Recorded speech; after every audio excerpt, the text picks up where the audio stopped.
ఈ అంశానికి సంబంధించిన పూర్తి అప్డేట్స్ అందించడానికి మా ప్రతినిధి శివ జాయిన్ అవుతున్నారు ఢిల్లీ నుంచి లైవ్ లో.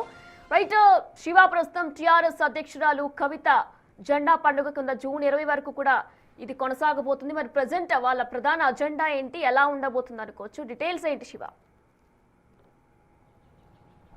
రైట్ వినయన, పార్టీ పెట్టిన తర్వాత పార్టీని బలోపేతం చేయడానికి పార్టీ అధినేత్రి కవిత, టీఆర్ఎస్ అంటే తెలంగాణ రక్షణ సేన పార్టీ అధినేత్రి కవిత కొన్ని వ్యూహాలను, ప్రణాళికను సిద్ధం చేసుకున్నారు. దానిలో భాగంగానే ప్రజలకు వెళ్ళాలి, పార్టీని బలోపేతం చేయాలి, అంటే పార్టీ భావజాలాన్ని, అంటే పార్టీ యొక్క సిద్ధాంతాలను, భావజాలను ప్రజల్లోకి తీసుకువెళ్ళి పార్టీని బలోపేతం చేయాలి, ఆకర్షితులను చేయాలి అనేది కూడా ప్రధానంగా కవిత భావిస్తుంది. దానిలో భాగంగానే నేటి నుంచి జూన్ 20 వరకు కూడా ప్రజల్లోకి వెళ్ళి పార్టీ పట్ల అవగాహన కల్పించాలి, పార్టీ అసలు ఎందుకు స్థాపించింది, గతంలో ఉన్న పార్టీలకు ఈ పార్టీకి ఉన్న వేరియేషన్ ఏంటి అనేది ప్రధానంగా ప్రజలకు అవగాహన కల్పించాలనేది ప్రధానంగా కవిత భావిస్తున్నారు. దానిలో భాగంగానే ఈ రోజు నుంచి జూన్ 20 వరకు కూడా ఈ పార్టీ యొక్క సిద్ధాంతాలను, భావజాలను ప్రజలకు అర్థమయ్యే విధంగా తెలియజేయాలనేది కూడా ప్రధానంగా కవిత భావిస్తున్నారు. దానిలో భాగంగానే అంటే రాష్ట్ర రాజధాని హైదరాబాద్ నుంచి జిల్లాలు, మండలాలు, గ్రామం అలాగే వార్డుల వరకు కూడా వెళ్ళి పార్టీ జెండాలను ఆవిష్కరించాలి అనేది కూడా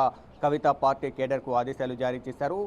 ఇటీవల జరిగిన జనరల్ బాడీ సమావేశంలో పార్టీ యొక్క జెండా గద్దెను, దాని యొక్క నమూనాను కూడా ఆవిష్కరించి ప్రతి ప్రాంతానికి వెళ్ళి, ప్రతి గ్రామం, వార్డు వరకు వెళ్ళి కూడా చివరి వరకు ప్రతి ఒక్క ఓటర్కు దీని గురించి అవగాహన కల్పించాలని ప్రధానంగా తెలియజేశారు. దానిలో భాగంగానే 20 రోజుల పాటు పార్టీ సిద్ధాంతాలను, భావజాలను ప్రజలకు తెలియజేసే విధంగా కూడా జూన్ 20 వరకు, నేటి నుంచి జూన్ 20 వరకు ఈ కార్యక్రమాలని చేపట్టబోతున్నారు. ఇక పార్టీకి సంబంధించిన అధికారికంగా టీఆర్ఎస్ తెలంగాణ రక్షణ సేనకు సంబంధించి ఇటు కేంద్ర ఎన్నికల సంఘం కూడా దానికి గుర్తింపు కల్పిస్తున్నట్లుగా కూడా ఇటు జాతీయ పత్రిక, స్థానికంగా 2 పత్రికల్లో అధికారికంగా ఒక ప్రకటన కూడా విడుదల చేస్తారు. ఇక తర్వాత అప్పటి నుంచి కూడా అధికారికంగా ఇది రిజిస్ట్రేషన్ అయినట్టుగా భావించాల్సి ఉంటుంది. మరొక నెల రోజుల గడువు ఇచ్చిన నేపథ్యంలో మరో వారం రోజుల్లో కేంద్ర ఎన్నికల సంఘం ఇచ్చిన గడువు మిగబోతోంది. అంటే వివిధ పార్టీలు, ఇతర పార్టీలకు అభ్యంతరాలు ఏమైనా ఉన్నాయా ఏంటనేది కూడా 30 రోజులుగా గడువులోగా దీనికి సంబంధించి వారి అభ్యంతరాలను తెలియజేయాలంటూ కూడా ప్రకటించిన నేపథ్యంలో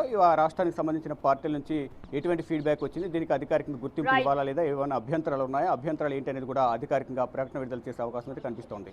వినయన. Right Shiva, thanks for the live details.